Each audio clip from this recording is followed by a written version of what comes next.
Chapter 1. The Edge Within. It always begins with a whisper. Not the loud cry of success, not the echo of applause, but a whisper, a faint hum in the mind of someone who refuses to be average. A tension, a flicker, a rebellion against stagnation. It lives in the gut of the underdog, the misfit, the observer who sees the world differently and thinks, there's more. That whisper is not noise. It is instruction. And if you're hearing it now, listen closely, because it may be the last chance you have before the world drowns it out. The majority will never hear it, and even fewer will answer it. But those who do, they carve their names into the bones of history. Think of Edison, pacing alone in the dark while others slept, burning through 1,000 failed filaments, not to prove the world wrong, but to prove himself right. Think of Carnegie, a boy too poor to own shoes, chasing trains barefoot just to deliver messages, later commanding the steel empire that built America's spine. Think of Ford, who defied the horse-drawn world not with a committee or a diploma, but with relentless, stubborn thought. He didn't follow progress, he created it. These men didn't have better minds. They had sharper ones. Not by nature, but by fire. Because to think sharply is not a gift. It is a discipline. You either sharpen your edge every day, or you watch it dull while others pass you by. You want to outgrow 99% of people? Start by accepting this brutal truth. Most people stopped learning when the system told them they could. They hung their curiosity on a wall with their diploma and let it rot. But you're different. You're still hungry. You read. You listen. You seek. Not for entertainment. Not to pass time. But because something in you is clawing at the walls of comfort. Something in you demands expansion. You don't want to be informed. You want to be transformed. Learning is not what they taught you. It's not memorizing for tests. It's not passive consumption. It is war. A war against every lazy thought, every broken belief, every inherited habit of the mind that chains you to the ordinary. To learn daily is to wage battle against your own assumptions. To wake up and say, I might be wrong, but I refuse to stay ignorant. The mind is not a cup to be filled. It's a blade to be honed. And what sharpens it? Friction. Pressure. Exposure to truths that crack your ego and ideas that humble your certainties. The ones who think sharply are not the ones who always know. They are the ones who are always searching. Clarity is not stumbled upon. It's forged. Like glass, it starts as chaos, melted sand, volatile, formless, until heat and pressure shape it into vision. And most never find it because they fear the discomfort that clarity demands. They want shortcuts. They want templates. But the mind that leads, truly leads, doesn't chase trends. It builds systems of thought from first principles, brick by brutal brick. It tears down mental laziness and reconstructs it with logic, reflection, and timeless truth. It questions. It observes. It doubts what everyone else blindly accepts. Because those who outgrow the world, first outgrow its thinking. Do you know why most stay the same? Because they mistake movement for progress. They confuse action with growth. They hustle without intention, chase productivity without wisdom, and brag about being busy as if that's a badge of evolution. But speed means nothing without direction. And direction means nothing without clarity of thought. The sharp thinker doesn't move just to move. They move with aim. And that aim is sculpted by daily practice, deep learning, rigorous reflection, and absolute inner honesty. Abraham Lincoln once said, "Give me 6 hours to chop down a tree, and I will spend the first 4 sharpening the axe." Today's world worships the chop, the loud motion, the public grind. But you sharpen. You take the time to read deeply, not scroll mindlessly. You engage in conversations that stretch, not shrink. You write your thoughts, revisit them, destroy them, rebuild them. And in doing so, you grow, not just in knowledge, but in presence, in weight, in power. You become the person others lean in to listen to. Not because you're loud, but because your words cut clean through the noise. We live in a culture that rewards the loudest, not the wisest. But noise is not intelligence. Trend is not truth. Popular is not powerful. So if you're serious about thinking sharper, you must learn to walk alone. Mentally, emotionally, spiritually. You must detach from the digital hypnosis that enslaves the masses to shallow dopamine and surface-level thinking. You must reclaim silence. You must wrestle with your mind until it surrenders not to comfort, but to insight. This is the path of the 1%. Not the rich, not the famous. The awake. The ones who learn daily, think sharply and quietly, relentlessly, outgrow everything they once were. They don't scream their progress. They embody it. They don't argue with mediocrity. They leave it behind. There is a heaviness to truth. And not everyone is willing to carry it. But if you choose to carry it, know this. You will be misunderstood. You will be called intense, obsessive, even arrogant. But that's only because people fear what they don't practice. They mock the discipline they abandoned. They resist the growth they stopped pursuing. So let them laugh. Let them scroll. Let them sleep. You're building something different. Not a brand. Not a persona. But a mind that cannot be manipulated. A mind that cuts through illusion, refuses seduction by comfort, and builds its future one thought at a time. You don't need to prove yourself. You need to refine yourself. Daily. Ruthlessly. Without apology. Because every book you read, every question you ask, every moment you reflect, you are pulling ahead. Not because others are weak, but because you refuse to stay asleep.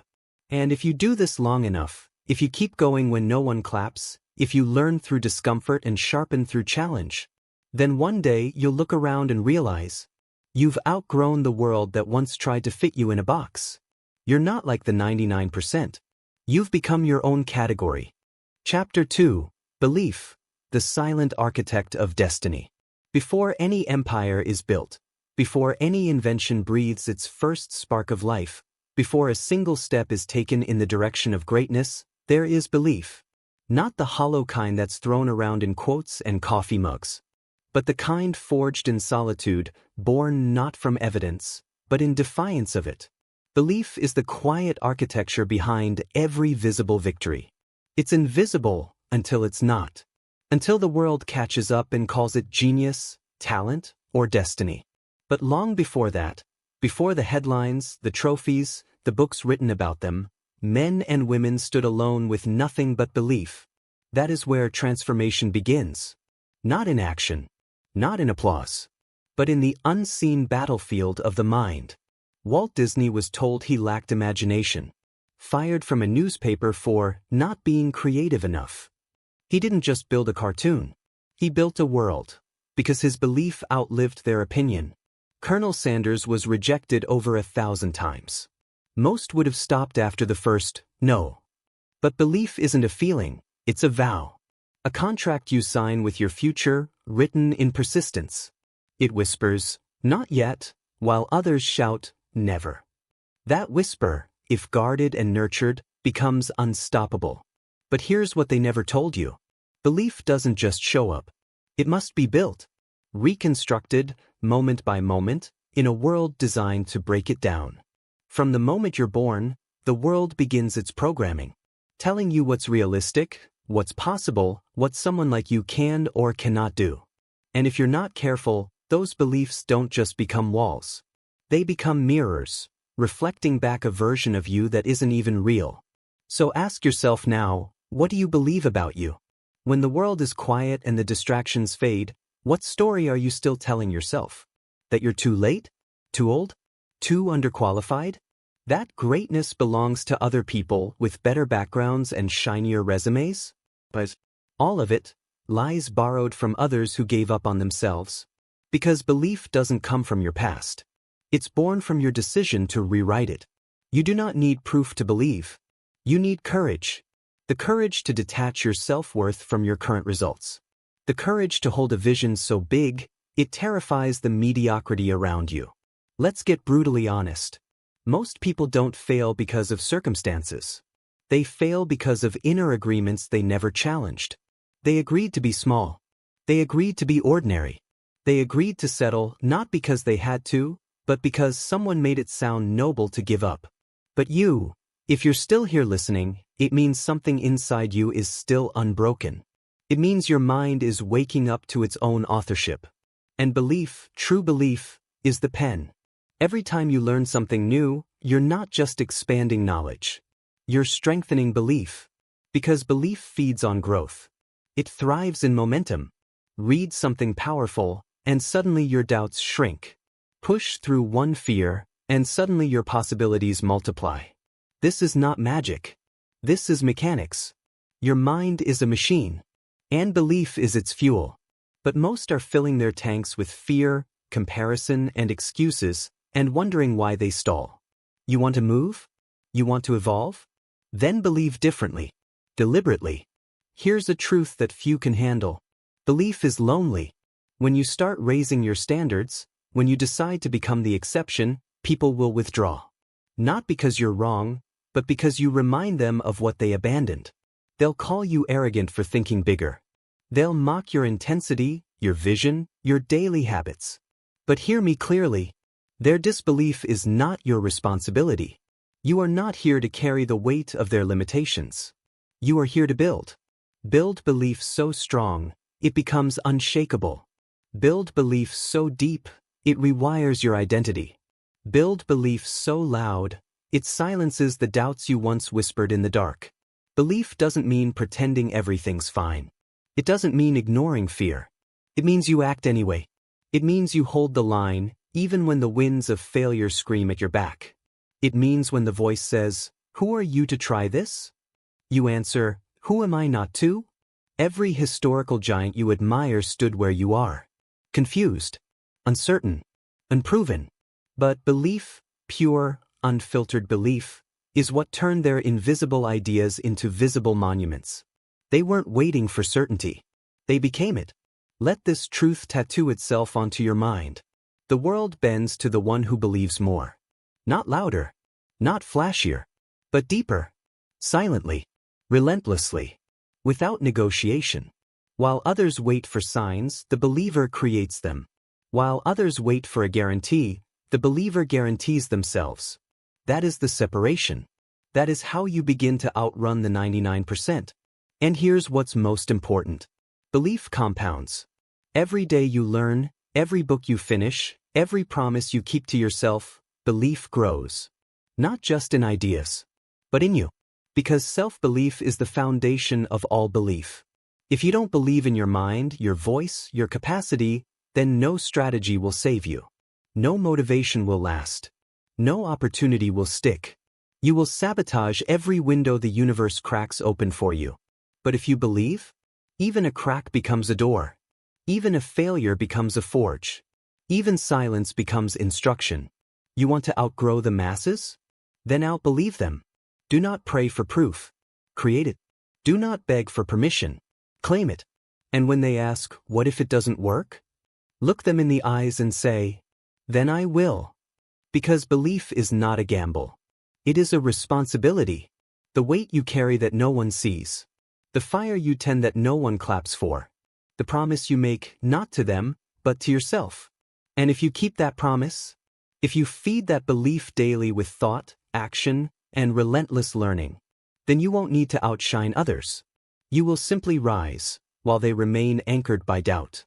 Chapter 3: Vision, the blueprint of the extraordinary.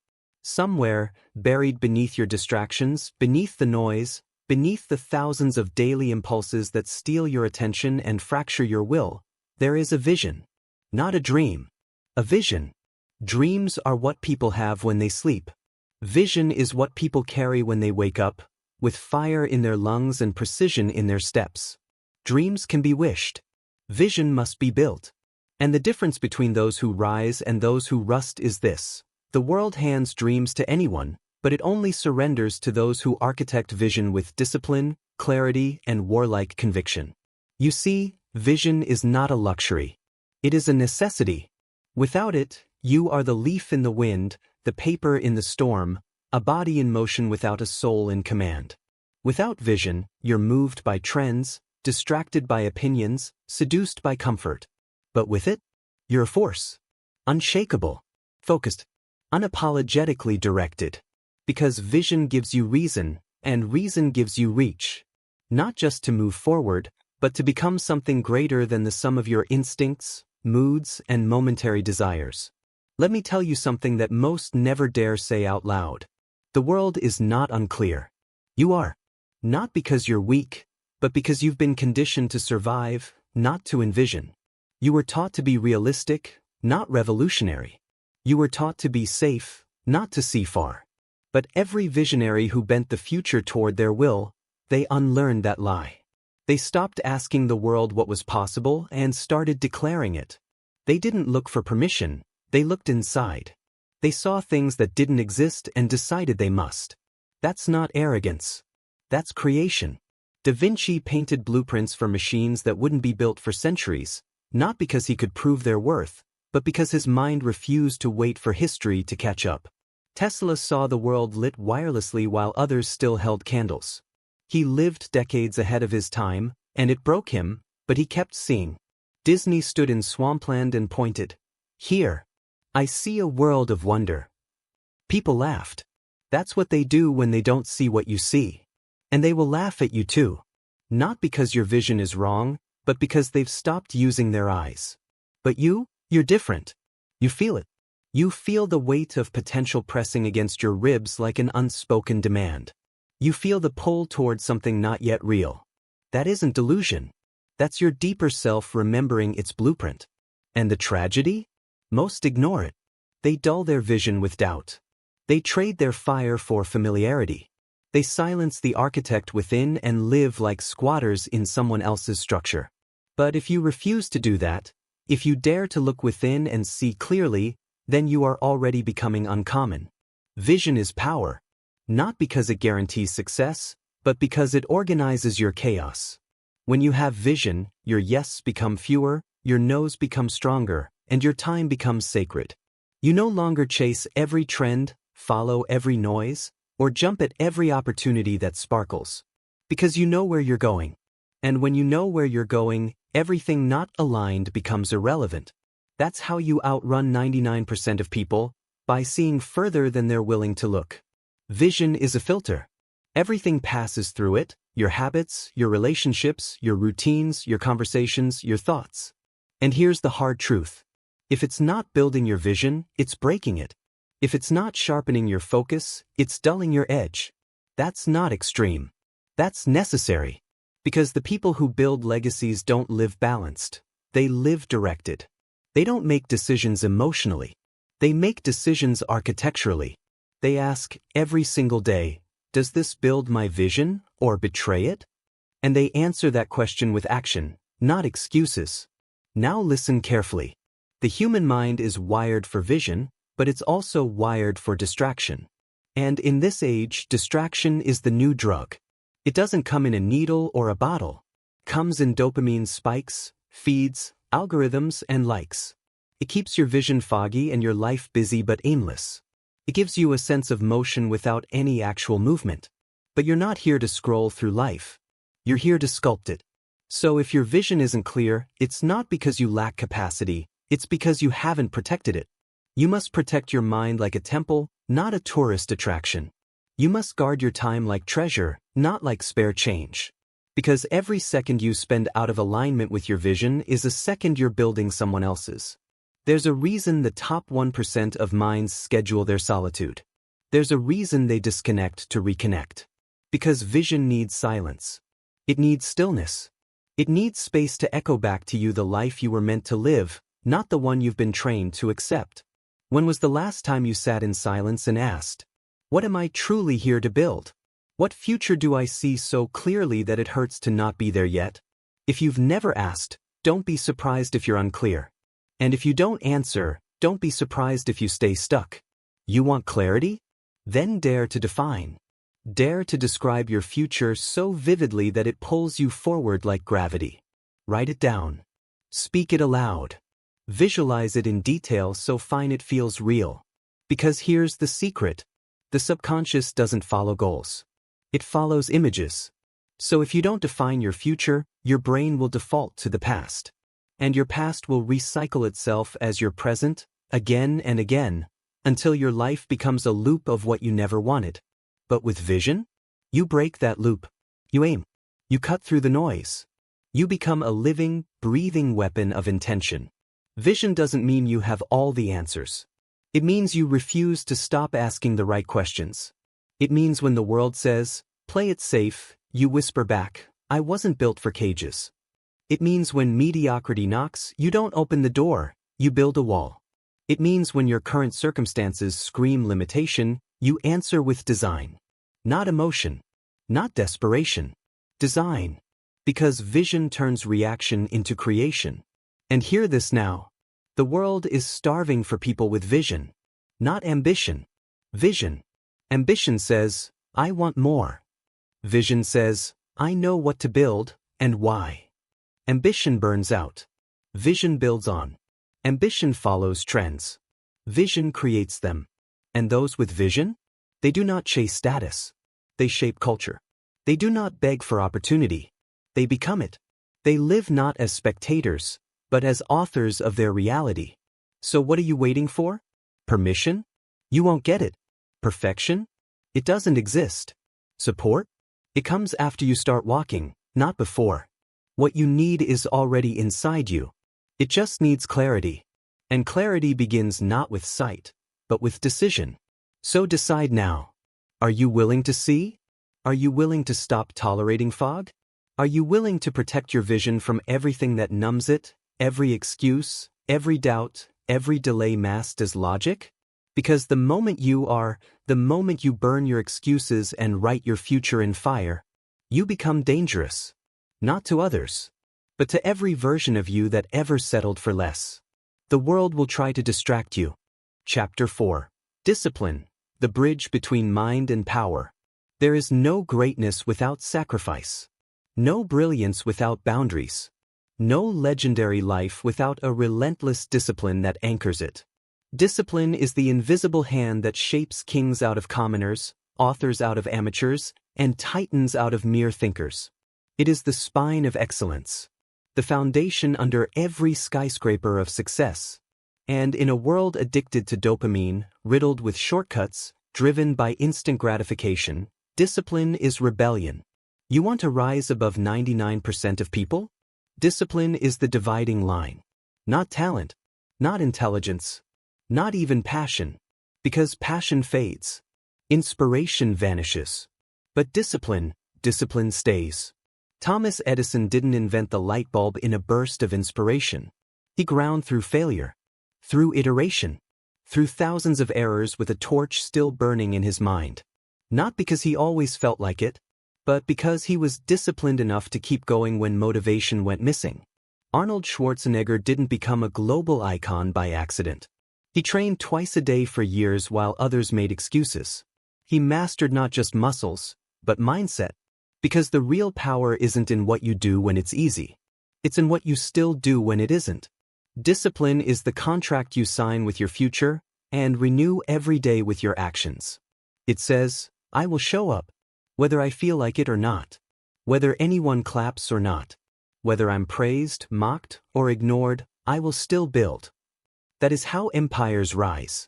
Not through excitement, but through endurance.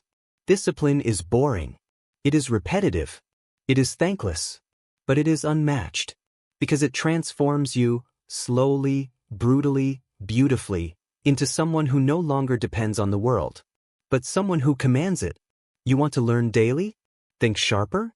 Then master this law. What gets scheduled gets built. Discipline is structure. Without structure, the mind collapses into chaos. Without routine, your energy leaks into everything and achieves nothing. You don't need more motivation. You need a plan. A calendar that reflects your values, not your impulses. A daily structure that locks out distraction and leaves room for deep work. Because distraction is not just the thief of time, it's the killer of transformation. Most people don't rise because they keep renegotiating with their excuses. They say, just 5 more minutes to the alarm clock, just 1 more scroll to the screen, I'll start tomorrow, to their habits. But discipline is the voice that says, we don't negotiate with weakness. We decide once. And we follow through until it's done. Discipline doesn't mean perfection. It means consistency with integrity. It means showing up at 5 a.m. to study even when the results aren't visible.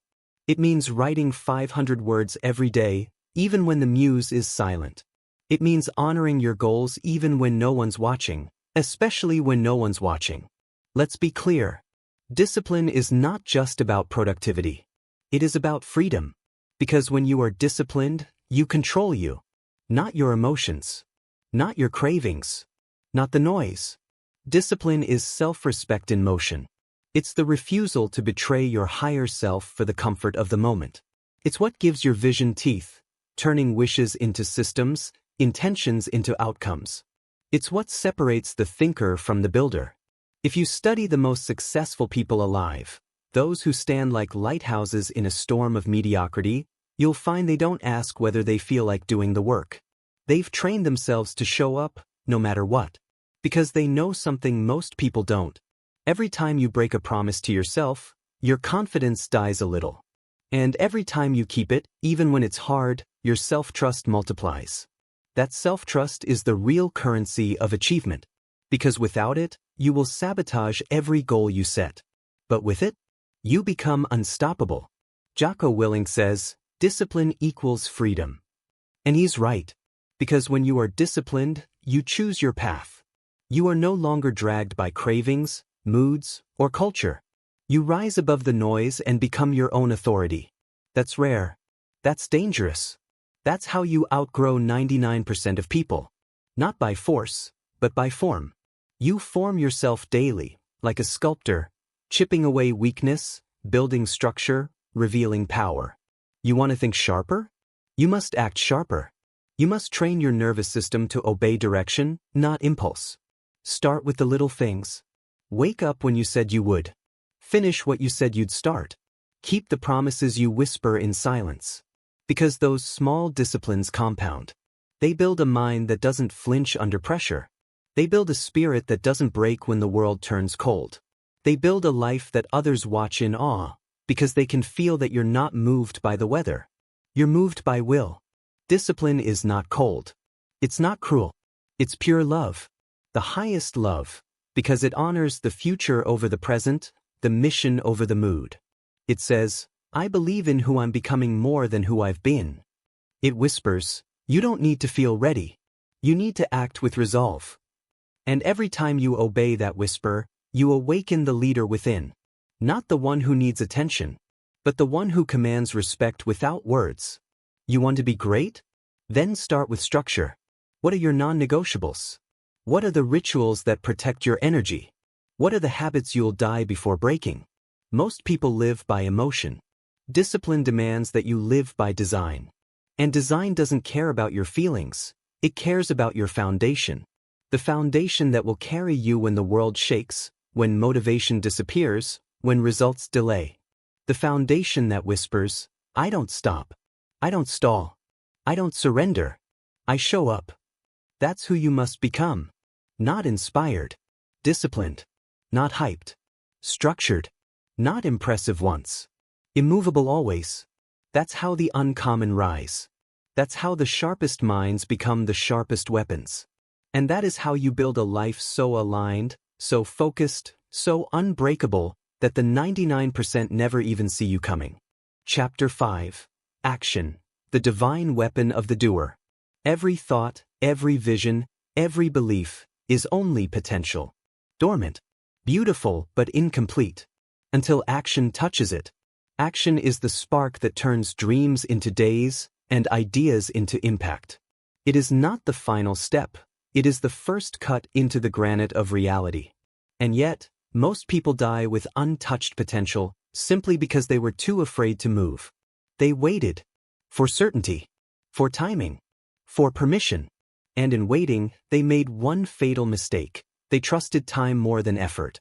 But time doesn't forgive hesitation. It compounds your indecision and buries your ambition under layers of maybe later. The ones who outgrow the 99% are not the ones who wait until they feel ready. They are the ones who understand this eternal law. Action is clarity. Action is confidence. Action is power. Do not think that action comes after understanding. Understanding is born in motion. You learn by doing. You grow by struggling. You gain sharpness through contact with resistance, not by sitting in theory. A mind without action is a mind filled with unused weapons. And unused weapons don't just rust, they become burdens. Let history remind you. Abraham Lincoln was not born decisive. He was haunted by doubt, depression, and criticism. But he acted. Again and again. Every speech, every law, every battlefield decision, he moved forward even while bleeding inside. That's what made him a giant. Amelia Earhart didn't wait for safety. She didn't wait for the world to accept her. She moved. She acted. Into the sky. Into history. Because when the voice of hesitation whispered, she flew right through it. You think sharpness is only mental? It is physical too. Every time you act, you shape your identity. You carve yourself. You say, "This is who I am, not because I thought it, but because I did it." Without action, your beliefs stay soft. Your dreams stay fantasy. Your potential stays untouched. But when you move, the universe moves with you. Not in magic, but in momentum. Listen closely. The person you become is not created in thought. It is forged in repetition. Do not romanticize action. It is not always poetic. Most days it is silent. It is rising when no one sees you. It is working while others relax. It is pushing when the world tells you to coast. And in that discipline of motion, something miraculous begins to happen. You stop doubting yourself. Not because the fear disappears, but because you no longer obey it. Action is what burns weakness out of your bloodstream. It is the friction between intention and execution. It is the daily battle where you teach your mind. I run this. Not fear. Not distraction. Not comfort. Me. Every time you act despite fear, you rewire your being. Every step you take in the fog sharpens your vision. Because clarity is not granted, it's earned through motion. The 99% don't lack dreams. They lack follow-through. They romanticize effort but rarely execute it. They plan for months and move never. They wait for motivation that never arrives. But the 1%? They know this truth. Action doesn't follow motivation. Motivation follows action. What if you started before you felt ready? What if you moved before the plan was perfect? What if you launched before approval? What if you trusted your work more than your worries? You'd be dangerous. Because hesitation is the disease of the average. But decisive action? That's the signal of greatness.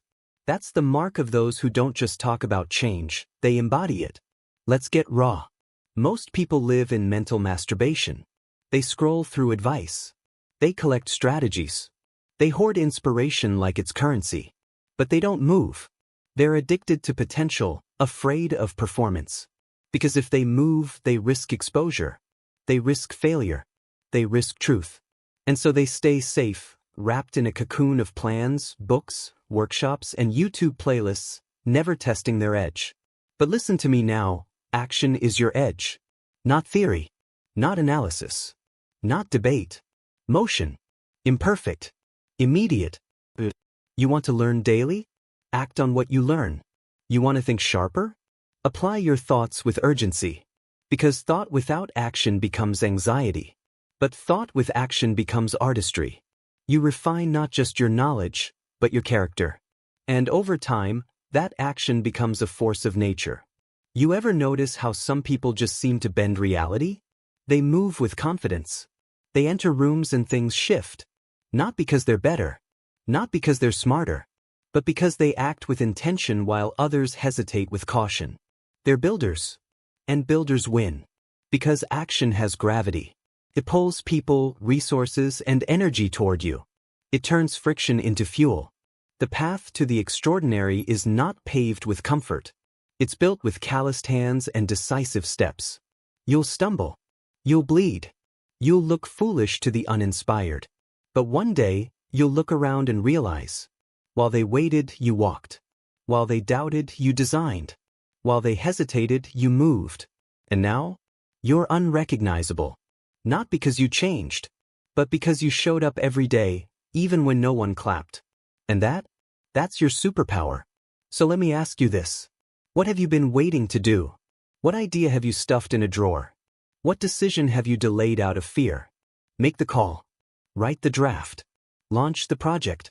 Take the first violent, deliberate, irreversible step toward what matters. Because your life is not built in thought. It's built in action.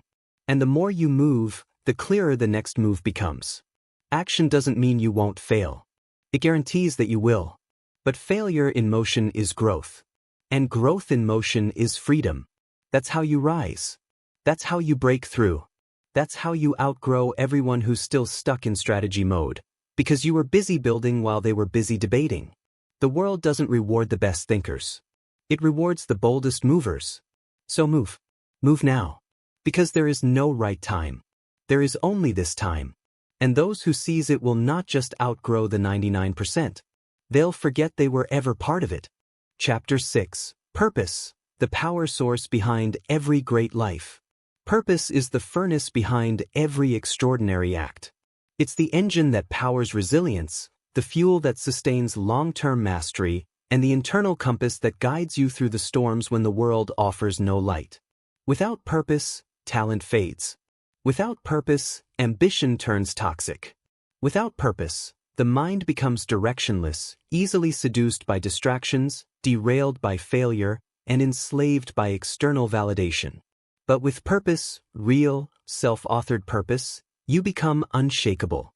You become someone who doesn't simply exist for comfort or applause, but for legacy, for contribution, for depth.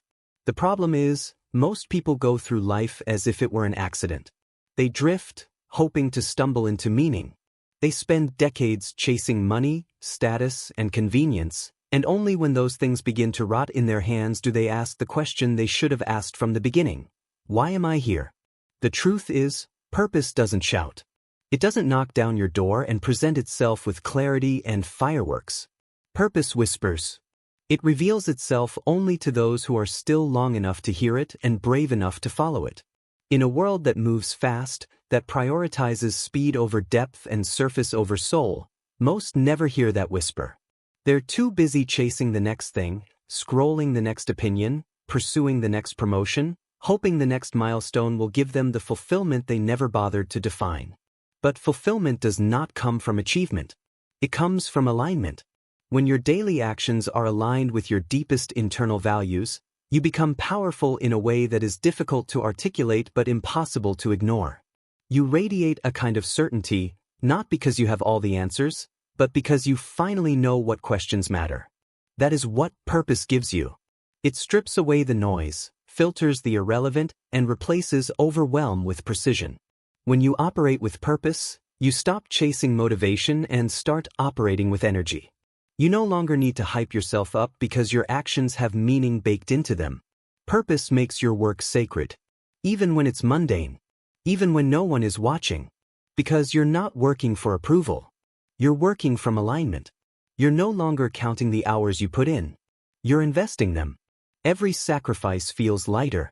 Every challenge becomes training. Every rejection becomes redirection. The external world doesn't control your effort anymore. Because your effort is no longer transactional.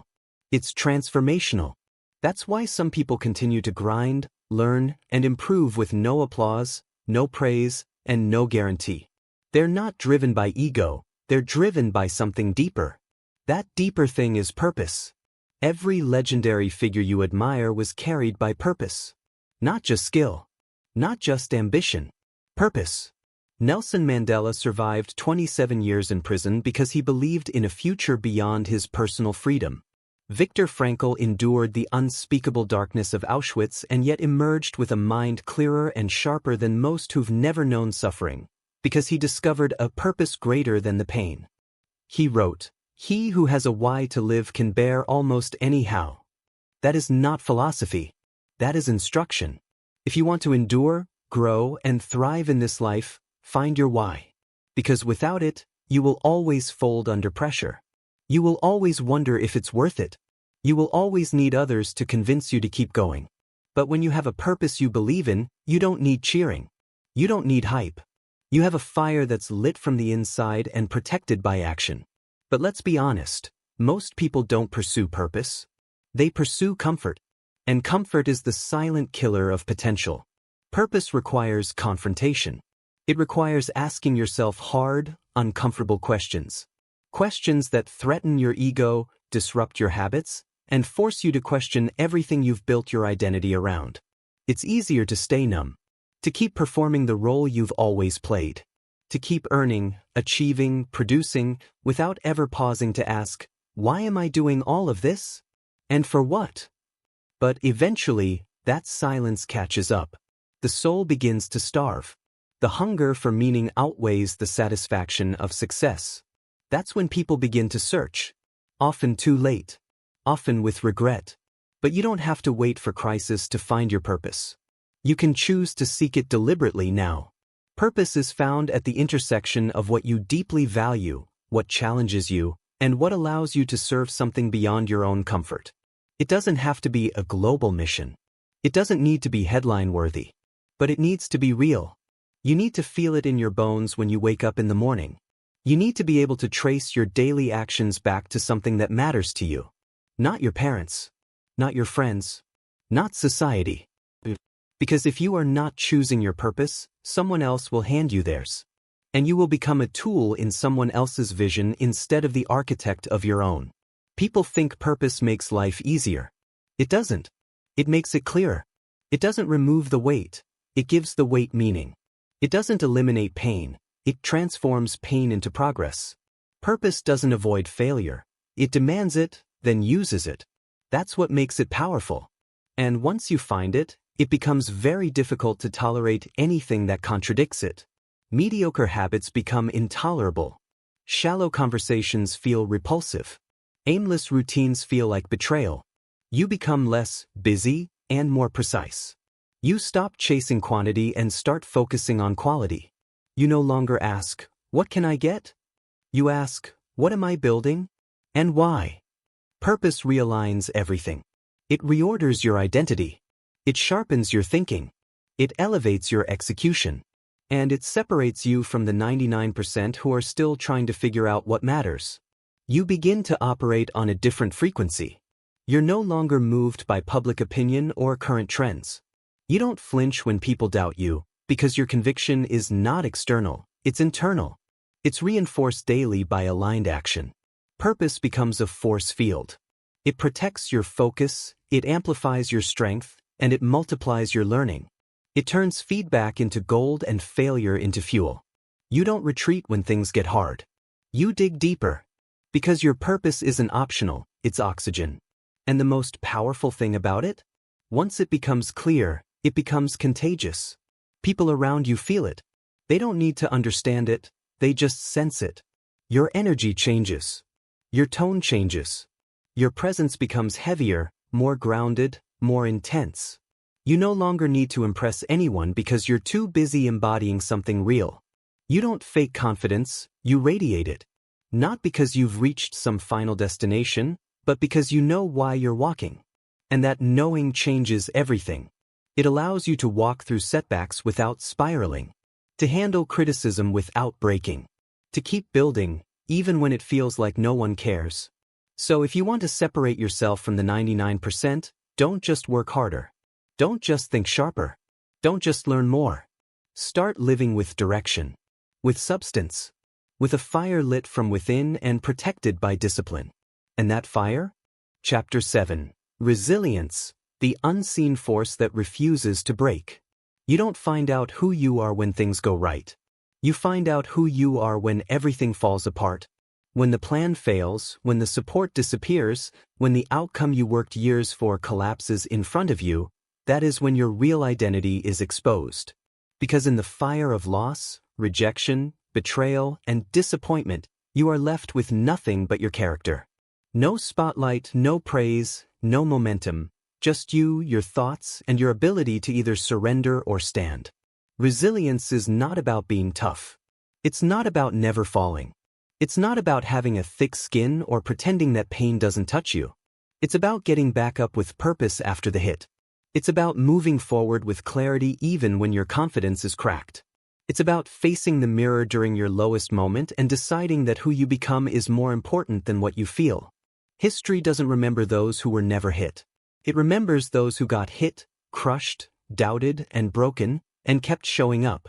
Abraham Lincoln lost 8 elections, failed in business, suffered depression so deep it almost killed him, and still became one of the most revered leaders in history.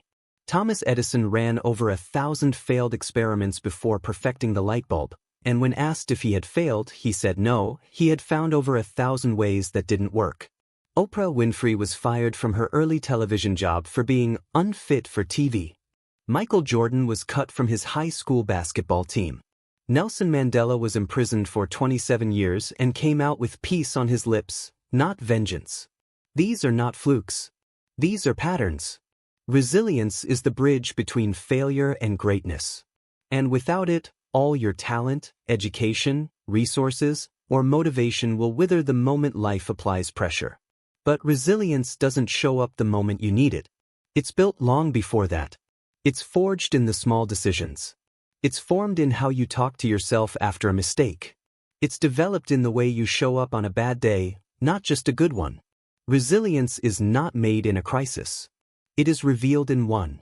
And most people don't have it because they've never practiced it. They've trained comfort, not toughness.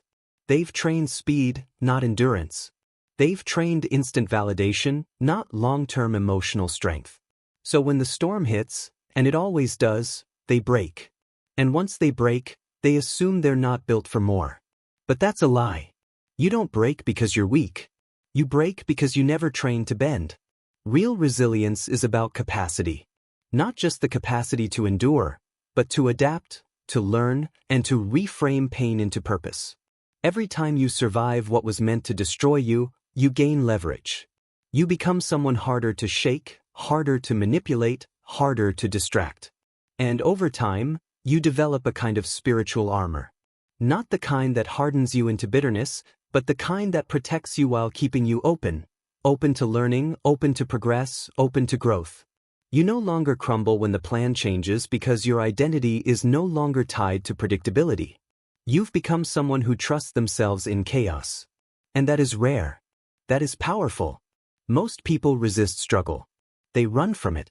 They interpret discomfort as a sign that they should stop. But the 1% think differently. They see struggle as an opportunity to evolve, to sharpen their edge, to extract insight from the pain. When they're tested, they don't ask, "Why me?" They ask, "What can I build with this?" That's the mindset that changes everything. Because when you adopt it, your past no longer defines you. Your scars become instructions, not wounds. Your mistakes become blueprints, not failures. And your setbacks become training, not punishment. The truth is, life will hit you. If you haven't been hit yet, wait. It's coming. In the form of loss, betrayal, humiliation, confusion, doubt, or even just the slow suffocation of routine. The difference between those who rise and those who rust is what they do next. Do you spiral, or do you study the wreckage and rebuild? Do you curse the setback, or do you mine it for understanding? Do you hide in distraction, or do you stare the pain in the face until it yields clarity? Resilience is built in the moments you choose not to abandon yourself when things go dark. It's not heroic. It's habitual. You don't have to be fearless to be resilient. You just have to be willing to face the fear. You don't have to be indestructible. You just have to be committed to reconstructing yourself again and again until you no longer fear being knocked down because you trust your ability to rise. And once you build that trust with yourself, everything changes. Your anxiety begins to shrink, not because life becomes easier, but because you become bigger. Your emotional range expands. Your ability to hold tension increases. You start to carry difficulty with grace instead of panic. And people notice. They feel your presence, your steadiness, your depth. You no longer overreact to small problems. You don't seek attention. You become the anchor in the room. But because you've been through things, and you've done the work to stay conscious in the middle of the storm. The problem is that most people mistake comfort for strength. They confuse soft environments with strong foundations. But when life inevitably shakes the ground beneath them, they find out quickly that what they thought was confidence was just convenience. That's why resilience isn't optional. It's essential. It's what separates those who survive from those who lead. And the only way to build it is by exposing yourself to adversity on purpose. Not recklessly, but intentionally. Training your mind to stay calm under pressure. putting yourself in uncomfortable situations, taking full ownership of your life, refusing to outsource your emotional strength to circumstances or people. When you live this way, when you commit to resilience as a lifestyle, you stop fearing failure. You stop waiting for perfect conditions. You no longer need guarantees. You begin to trust that you are the guarantee. That whatever happens, you'll respond with thought, not fear. With strategy, not panic. With growth, not regression. And that kind of resilience becomes your identity. You don't just overcome things. You become the kind of person who knows how to overcome. You stop breaking. You start bending. And the more you bend without breaking, the more you begin to rise in ways most people never will. Eventually, your setbacks become your story. Your scars become your strength. And your discipline becomes the weapon you use to shape your future. Not in theory, not in fantasy, but in reality. You realize that you never needed a perfect plan, you just needed a resilient mind. And now that you have one, you no longer compete with the 99%. You operate beyond them. Because while they are still recovering from the last failure, you've already used it to build your next foundation. Chapter 8. Adaptability, the unspoken advantage of the mentally evolved. Most people are taught that strength comes from holding on. That power means being unshakable, unmoved, consistent to a fault. But the truth is, in a world that moves fast and breaks often, power lies in adaptability. Not in rigidity, but in the ability to shift, to evolve, to adjust without losing your center. Adaptability is the most underrated skill in personal transformation because it doesn't look like discipline or feel like intensity. It's quiet, flexible, almost invisible. But it is the reason the most intelligent, effective, and high-performing people don't fall apart when plans change, when setbacks occur, when the unexpected punches them in the face. Adaptability is the internal mechanism that says, "This didn't go as expected, but I'll figure it out anyway." It is not weakness. It is mental agility. And in an environment that never stops changing, it is the difference between progress and extinction. Look at nature.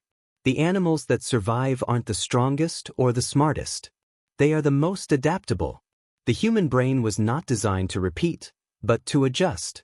The very reason we've advanced beyond every other species is because of our capacity to learn from the unexpected, to pivot under pressure, and to reshape our approach without needing the world to cooperate. Yet most people ignore that evolutionary advantage. They become fixed in thought, rigid in identity, addicted to routines that once served them but now restrain them. They follow patterns blindly, not because they work, but because they're familiar. And so they stagnate. They fear change. They label uncertainty as danger instead of opportunity. But the people who thrive in any environment, those who become resilient, magnetic, high-performing leaders, don't see change as the enemy. They see it as fuel. Adaptability doesn't mean you abandon your principles. It means you adjust your strategy without compromising your vision. It means you let go of methods that no longer serve the mission. And that takes maturity. Most people cling to their process, even when it no longer works, because it gives them a sense of control. They confuse consistency with progress. But you don't need to be consistent, you need to be effective. You need to be willing to pause, observe, and redirect when the data demands it. That's not quitting. That's evolution. That's the essence of learning, gathering feedback and applying it, not just in theory, but in execution. Every industry, every movement, every empire that collapsed because it failed to adapt. The same goes for people. The person who refuses to update their thinking becomes obsolete. The mind that assumes its conclusions are final stops learning. And the moment you stop learning, you begin decaying. The moment you believe your way is the only way, you close yourself to growth. You become easy to predict, easy to manipulate, and easy to replace. But when you're adaptable, you become dynamic. You become dangerous in the best way, because no matter what life throws at you, you absorb it, reframe it, and move forward. You become someone who doesn't fear detours because you've trained your mind to build a new road on command. Think of the innovators, those who changed history, not just reacted to it. Elon Musk didn't build a trillion-dollar portfolio by repeating what worked in the 90s. He risked comfort, reputation, and everything familiar to play the long game in multiple industries. Steve Jobs didn't become a legend by holding on to what Apple used to be. He evolved it constantly, sometimes against popular opinion. Bruce Lee famously said, "Be like water," and he meant it. Adaptable, fluid, yet forceful. Able to move around obstacles without breaking form. That's what power looks like when it matures. The ability to respond, not react. To shift, not shatter. To observe reality as it is, not as you wish it to be. Adaptability requires awareness.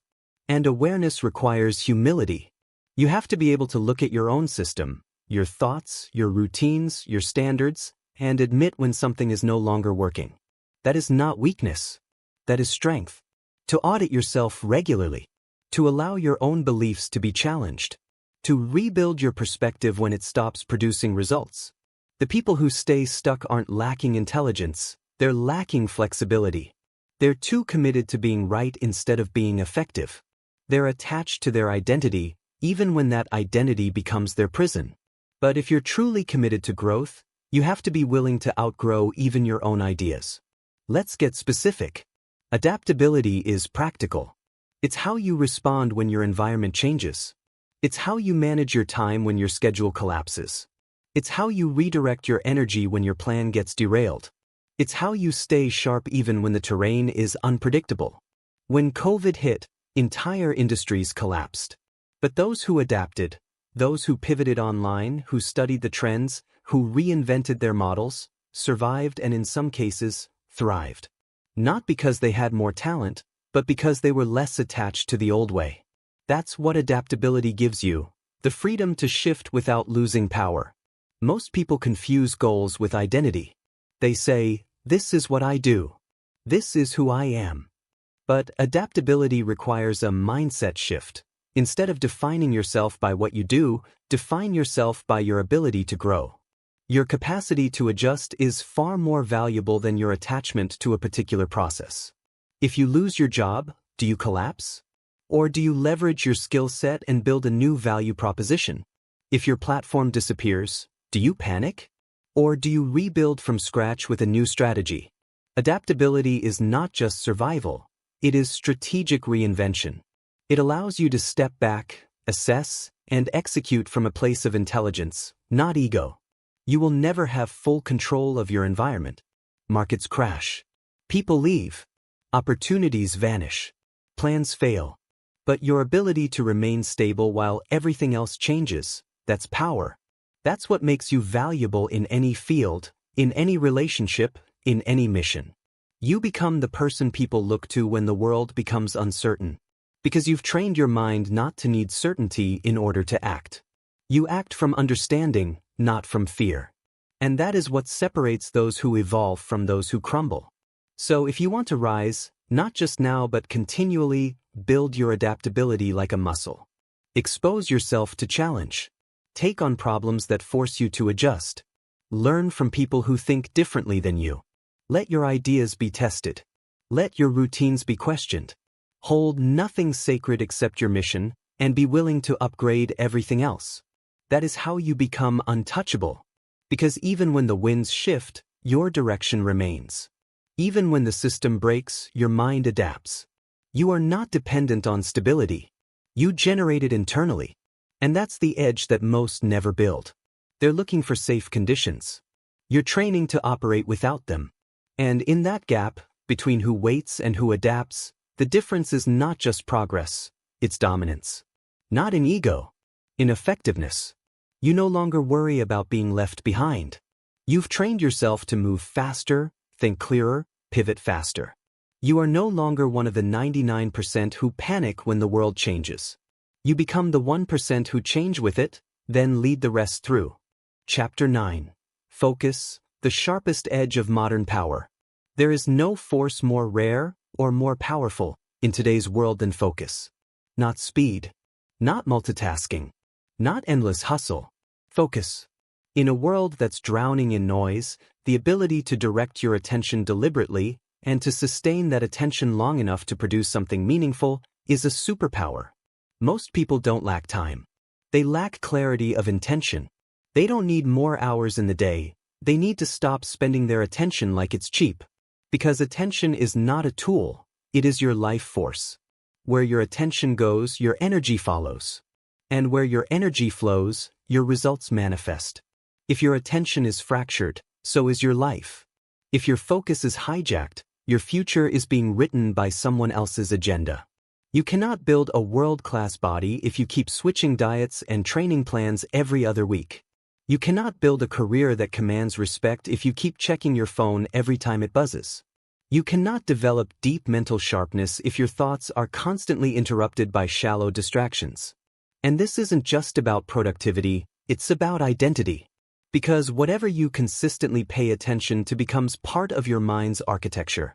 And when you allow your attention to be pulled in 100 directions by every headline, notification, and dopamine-charged algorithm, you are not just distracted, you are being reprogrammed. You have to understand this. There are companies spending billions of dollars trying to capture your focus. Your brain has become a battleground, and every click, every scroll, every swipe is an act of surrender. The algorithm doesn't care about your goals. It cares about engagement. It's optimized to trigger your worst instincts, your anxiety, your outrage, your compulsive need for novelty, because those instincts keep you coming back. Not thinking, just reacting. But focus is the rebellion.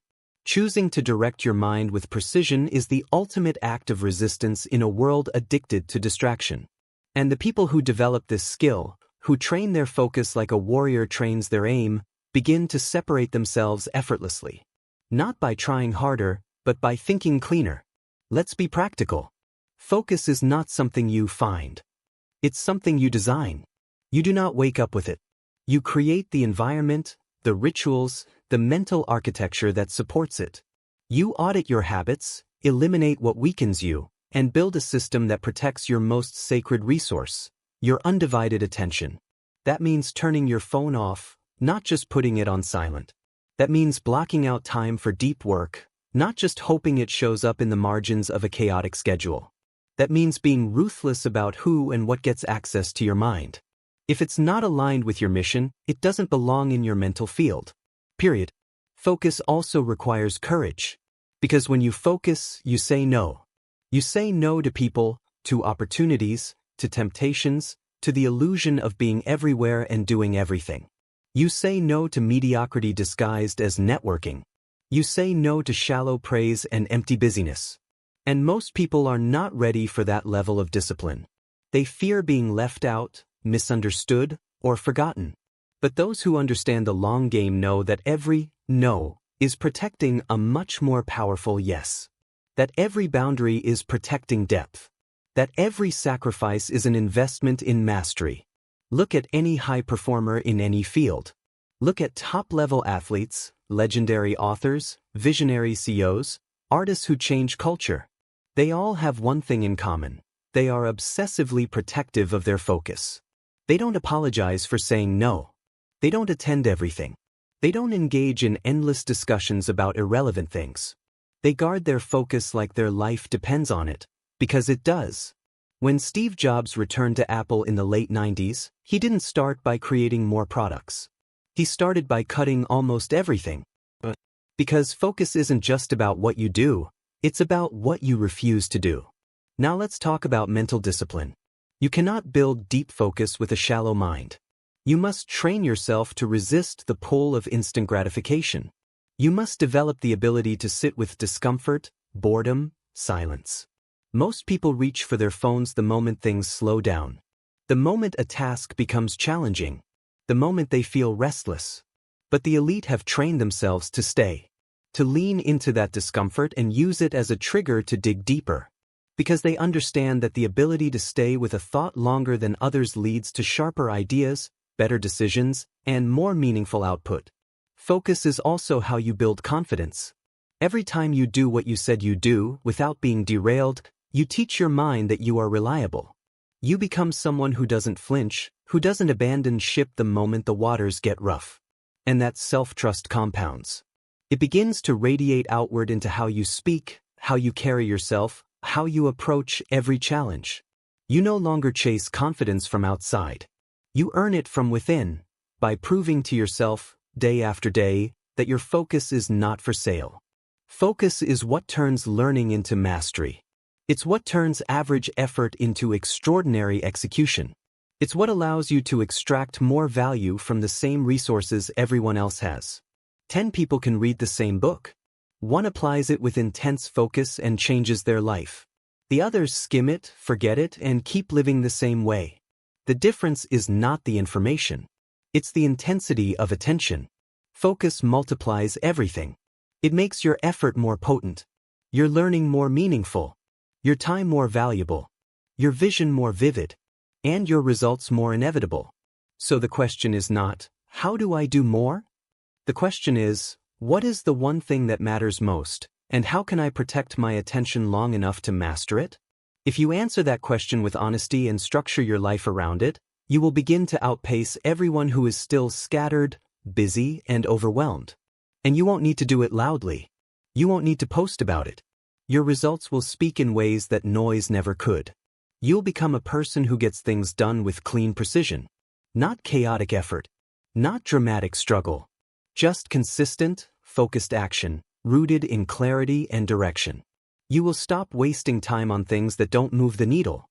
You will stop being drained by people who pull your energy in all directions. You will stop chasing everything and start building something real. Something that reflects the sharpness of your mind and the depth of your purpose. And in that space, with your attention reclaimed, you will discover something extraordinary: peace. Not the kind of peace that comes from escaping the world, but the kind that comes from owning yourself. From knowing exactly what you're doing, why you're doing it, and where you're headed. That peace is rare. That peace is earned. And it only comes through the fire of disciplined focus. Chapter 10. Self-awareness, the hidden intelligence behind every great mind. There's a reason most people repeat the same problems. There's a reason they find themselves stuck in patterns that feel all too familiar. Same failures, different faces. It's not that they aren't smart. It's not that they don't work hard. It's that they don't know themselves. And when you don't know yourself, you can't lead yourself. You can't discipline what you don't understand. You can't improve what you never inspect. You can't fix a system that's running on autopilot, and that's what most lives are: unconscious systems. Habitual reactions. Scripted emotions. Unquestioned beliefs. Pre-installed responses. And the tragedy is, most people never take the time to update the code. Self-awareness is not about self-esteem. It's not about feeling good about yourself. It's about understanding how you operate, your patterns, your fears, your defaults, your unconscious programs. It's about putting a spotlight on the machinery of your behavior so you can stop being run by invisible scripts. Most people are ruled by emotions they've never examined, by thoughts they didn't choose, by values they inherited and never challenged. They're stuck not because they can't change, but because they don't even see what needs changing. Self-awareness is the first step out of that loop. It's the difference between reacting and responding, between spiraling and solving, between living unconsciously and leading deliberately. When you become self-aware, you become powerful in a way that can't be faked. You stop being thrown off by your own emotions because you can name them. You stop sabotaging your goals because you recognize the hidden drives behind your actions. You stop projecting blame because you've learned to audit yourself first. And that alone separates you from the vast majority of people, because blaming others is easy. Blaming the system, blaming your past, blaming your boss, blaming the world. That's common. But looking in the mirror and saying, "This keeps happening because I keep allowing it," that takes ownership. That takes clarity. That takes an emotional intelligence most people never bother to develop. Let's go deeper. Real self-awareness is not just knowing your strengths. That's surface level. It's knowing your blind spots, your triggers, your coping mechanisms. It's being honest about how you operate under pressure, how you respond to success, how you act when no one's watching. That kind of knowledge gives you leverage. Because when you understand your default wiring, you can rewire it. You can change the direction of your life not by chance, but by design. You can create habits that work for you, not against you. You can make decisions from clarity instead of impulse. You can stop being surprised by your own behavior because you've studied it, deconstructed it, and rebuilt it. Self-awareness is also the foundation of emotional mastery. It allows you to feel without being controlled, to acknowledge pain without being consumed by it, to navigate stress without self-destruction. Most people either suppress their emotions or drown in them. Self-awareness is the middle path. It gives you the language to process what's happening inside you. And when you can name your emotions, you can manage them. When you can see your thoughts without being your thoughts, you create space. And in that space, you gain control. You stop being a prisoner of your mind and start becoming its leader. But let's not romanticize it. Self-awareness is work. It requires brutal honesty. It demands that you confront parts of yourself you may not like. It forces you to look at the truth beneath your excuses. Why do you really procrastinate? Why do you keep attracting the same kind of people? Why do you self-sabotage the moment things begin to work? These questions are uncomfortable, but they're necessary. Because every breakthrough you want begins with a breakdown of the lie you've been living under. And that doesn't happen by chance. It happens when you slow down, reflect, observe, and hold yourself accountable without shame. The most dangerous person in any room is not the loudest. It's the one who is self-aware. Because they can't be manipulated. They've studied their own flaws. They know their patterns. They understand their weaknesses and use them as data, not definitions. And when life hits them, they don't flinch. They analyze. They adapt. They evolve. Because they've built a relationship with themselves that is rooted in truth, not delusion. They are not controlled by external validation because they know their internal compass. They are not addicted to the applause of others because they've learned to sit in silence without falling apart. Self-awareness also accelerates growth. If you know where your edges are, you can stretch them. If you know your limits, you can train past them. You're no longer guessing at what needs improvement. You're targeting it. You're not just reading more books or listening to more podcasts. You're applying the lessons surgically to the places in your life where they will actually make a difference. That kind of precision makes every hour of learning more valuable. Every conversation more intentional. Every habit more impactful. Because you're not living on autopilot, you're living by design. And that design compounds. Over time, self-awareness turns into emotional strength. You stop fearing feedback because feedback becomes data. You stop hiding from challenge because challenge becomes a mirror. You stop avoiding change because change becomes necessary. That's how you outgrow 99% of people, not because you pretend to be better, but because you know yourself more deeply. And when you know yourself deeply, you no longer have to waste energy performing for the world. You can show up fully as you are. Unshaken, focused, grounded. That's what real presence is. That's what people feel when they're around someone who's done the inner work. So how do you build self-awareness? You sit with your thoughts. You ask better questions. You journal, not for aesthetics, but for clarity. You review your days with curiosity. You analyze your decisions without defensiveness. You ask the people closest to you for honest feedback and actually listen. You notice when your emotions spike and trace them back to their root. You stay open. You stay curious. You stop pretending to know everything and start wanting to know more about yourself. And slowly, steadily, the fog lifts. Your vision sharpens. Your decisions improve. Your mind becomes less reactive, more intentional. And you become someone who is no longer controlled by life, but who shapes it. That's the power of self-awareness. It's not loud. It doesn't need a spotlight. It's the quiet intelligence that separates the self-led from the externally managed. The high-performers from the self-sabotagers. The builders from the drifters. And once you build it, once you anchor yourself in it, you'll never live the same way again. Because you'll no longer be at war with yourself. You'll be in partnership. And from that partnership, you can learn daily, think sharper, and rise beyond what the average mind ever dares to imagine. Chapter 11. Emotional Control. The discipline that protects your power. The mind is not powerful because it thinks fast. It is powerful because it knows when not to react. In the most critical moments of life, success isn't determined by what you know, or even by what you do, It's determined by what you can control.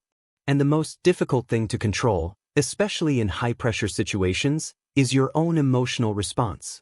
Emotional control is not about being cold, detached, or robotic. It's not about suppressing how you feel. It's about understanding your emotions without letting them run the show. It's about recognizing what rises inside you, naming it, and responding from clarity, not from chaos. Most people never learn this skill.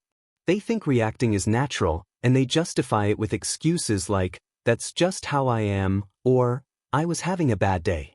They carry emotional volatility like a badge of authenticity, confusing self-expression with self-leadership. But there's a cost. Every time you react emotionally without thinking, you hand over control. You lose precision. You lose leverage. You say things you didn't mean. You make decisions you later regret. You destroy relationships you secretly care about. You sabotage opportunities that took years to build. And over time, those small emotional lapses become patterns. Those patterns become personality.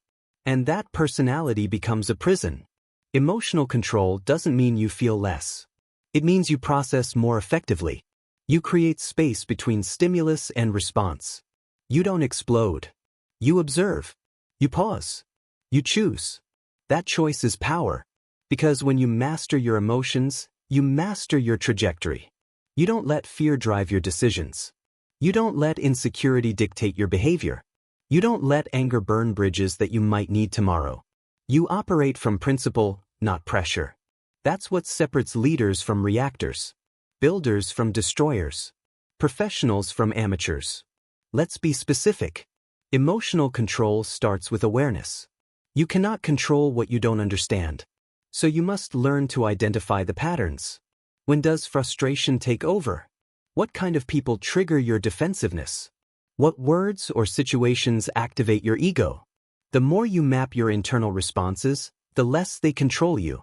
It's not enough to know that you're angry. You need to know why, where it comes from, and what belief it's attached to.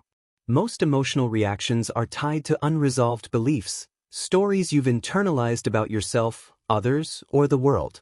And until you challenge those stories, you will continue to react in predictable ways. You will fall into the same loops, the same arguments, the same emotional spirals. High performers in every field, from elite athletes to special forces operatives to Fortune 500 CEOs, train emotional regulation because they know that a single emotional slip in a critical moment can have irreversible consequences. Imagine a surgeon losing patience during a procedure. Imagine a pilot panicking in turbulence. Imagine a negotiator exploding in anger during a billion-dollar deal. These aren't hypotheticals. They're examples of what separates excellence from collapse. And in everyday life, the stakes may seem smaller, but the principle is the same. If you can't regulate yourself, you will always need external conditions to be perfect in order for you to perform. That's not mastery. That's dependency. The question is, how do you train emotional control? It doesn't happen through theory. It happens through exposure. You deliberately put yourself in situations that test your ability to stay calm, and then you practice choosing your response. You start with small things, traffic, interruptions, minor disagreements. You don't avoid them. You use them. You let them show you where your edges are. You breathe through the tension. You sit in the discomfort without acting on it. You study the emotional wave and ride it without letting it crash into someone else. Over time, you build what military psychologists call emotional resilience under load. You don't suppress what you feel, but you refuse to be dominated by it. Another tool is language. The words you use internally shape your emotional reality. Saying, "I'm devastated" versus "I'm navigating something tough" changes not just how you feel, but what actions become available to you. Language can either amplify emotion or contain it. Most people magnify their emotional states with catastrophic thinking and exaggerated self-talk. But those who develop discipline over their inner dialogue gain leverage. They speak with intentionality, even in the silence of their own mind. And that internal tone becomes the foundation for external strength. Emotional control also requires physical discipline. You cannot expect your nervous system to stay calm if your body is chronically overstimulated.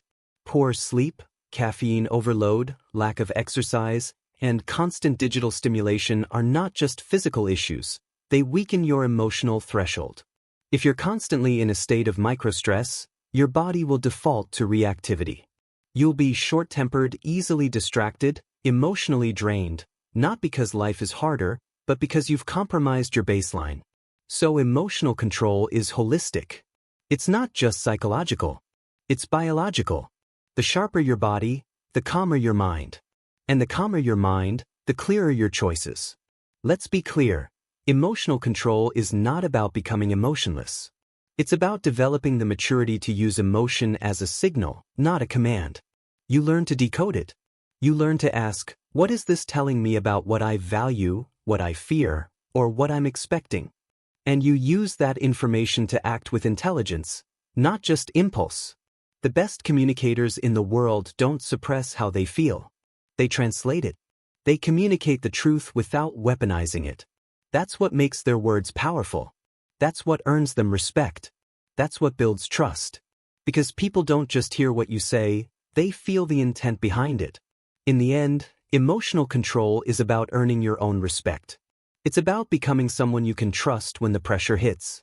It's about knowing that your future won't be derailed by your temper, your fear, or your ego. You don't need to be perfect. You need to be conscious. Conscious enough to pause. Conscious enough to choose. Conscious enough to reframe. Because when you operate from that place, you don't just lead others, you lead yourself. And that is the most powerful form of leadership there is. Chapter 12. Learning, the daily ritual that rewrites your future. If you could only pick one habit to elevate the quality of your life, it would be the habit of learning, daily, deliberately, obsessively. Because learning is not just about collecting information. It is the most direct path to reinvention. It is how you transcend the mental cage you were born into. It's how you update the outdated beliefs you inherited, how you escape the mental loops you've repeated for years, how you free yourself from the ignorance that most people mistake for identity. Learning is not a luxury. It's not something you do when you have time. It's the fuel, the discipline, the engine of every breakthrough you will ever experience. Most people stop learning after school. Not because they want to, but because they've confused education with memorization. They were never taught how to love learning. They were taught how to pass tests. They weren't trained to think, they were trained to comply. And so, once the structure of the system disappears, so does their hunger. But the hunger is still there. Buried beneath fatigue, buried beneath distraction, buried beneath years of mindless scrolling and dopamine addiction. The hunger to know more, to become more, to live with sharper perception, that hunger is still alive. But only those who wake up to that hunger every day and feed it consistently begin to separate from the pack. The difference between someone who is stagnant and someone who is rising is not that one has more talent. It's that one is learning faster and more intentionally. If you take two equally intelligent people and give one of them the habit of daily learning, that person will dominate the other in a year. Not because they became smarter, but because they became more aware, more flexible, more updated. Life evolves. Industries evolve. Human behavior evolves. If you're not learning, you're falling behind. It doesn't matter how strong your work ethic is. If your mind isn't growing, your ceiling is shrinking. Hard work with a stale mindset is still failure. The world doesn't reward effort alone. It rewards effective effort.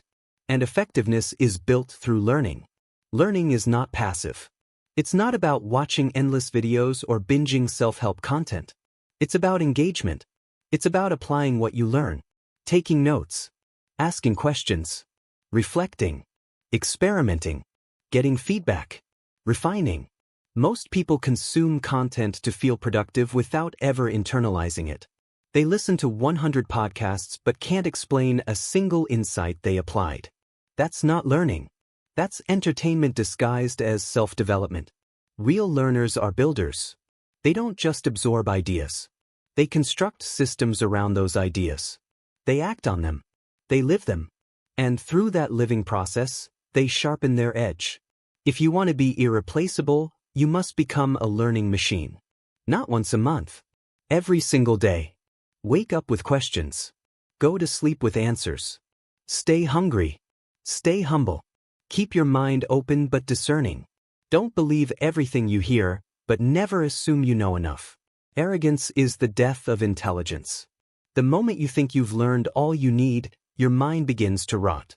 Calcifies. It becomes resistant to change. And in that resistance, it quietly decays. But the mind that remains open, curious, dynamic, grounded in observation rather than ego, that mind evolves faster than everyone else. Let's get practical. Set learning time into your calendar like it's a meeting with your future. Read for 30 minutes a day, not to finish books, but to digest insights. Reflect after you read. Ask yourself what applies to your current situation. Start a learning journal. Track what you're studying, what you're questioning, what ideas are changing your thinking. Revisit what you've learned. Repetition is the mother of depth. Review your notes. Integrate the concepts into your conversations. Teach what you learn.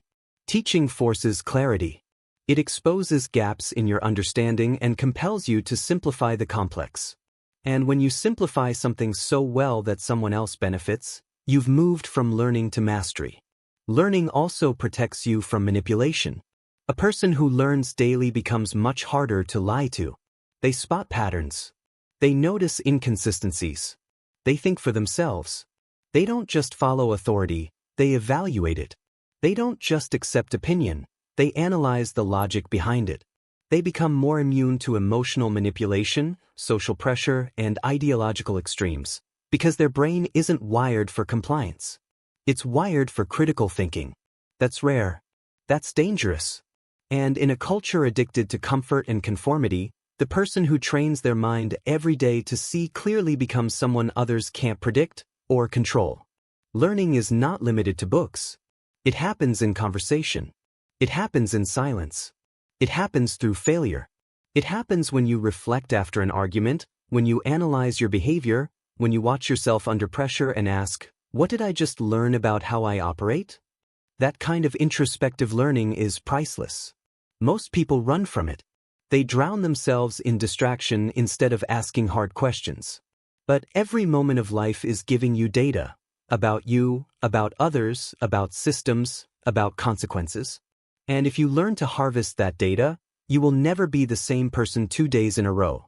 Do you want to know who wins in the long run? It's not the most talented. It's the one who stays in the learning game the longest. It's the person who treats every day like school never ended. Who keeps asking questions long after others have become passive. Who reads while others binge. Who reflects while others react. Who tests new ideas while others regurgitate old ones. That person becomes a living organism of progress. They can walk into any industry and rise. They can talk to any expert and contribute. They can enter any challenge and adapt. Because they've trained themselves to learn faster than the problem can grow. This is not optional if you want to separate yourself. If you're serious about becoming someone unrecognizable in 5 years, someone who rises above mediocrity, someone whose results speak volumes without ever needing to shout, then learning is not something you do when it's convenient. It becomes a ritual, a non-negotiable.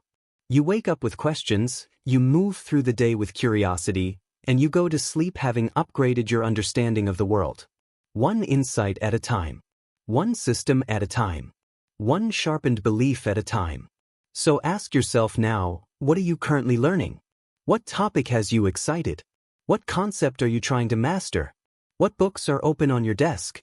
What notes have you reviewed this week? If your answer is nothing, you're drifting. And drifting is how potential dies. But if you can build a system, even a small one, that keeps your brain moving forward each day, just one new lesson, one new insight, one new distinction, you begin to accumulate intellectual capital that becomes exponential. In the end, learning is not about feeling smart. It's about becoming useful. The more you learn, the more valuable you become to your mission, your work, your relationships, your leadership, and your legacy. And the more valuable you become, the less you have to chase, because the world begins to pull you in for what you know and who you've become. That's not magic. That's momentum. And it all starts with a decision. Never stop learning.